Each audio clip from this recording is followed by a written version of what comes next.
একজন সাদামাটা লোক, ভীষণ সাদামাটা। সাধারণ তার জীবনযাত্রা, অতি সাধারণ।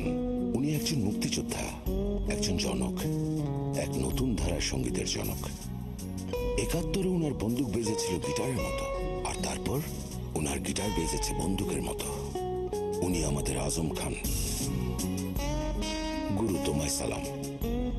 এমন সন্তানের জন্ম দিয়েছ মা, তোমায় সালাম।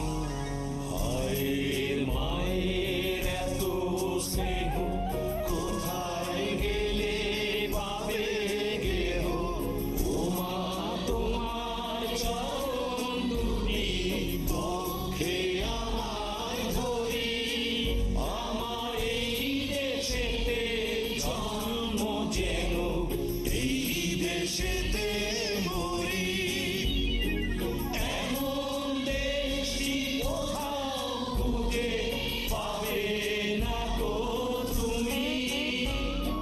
সকল দেশের প্রাণী সেজে আমার জন্মভূমি, সেজে আমার জন্মভূমি। ১৬ই ডিসেম্বর, নতুন দিনের শুরু যেখান থেকে, সেই দিনে বিজয়ের জন্য শ্রদ্ধা, সঙ্গীতের জন্য ভালোবাসা। বাংলা লিংক।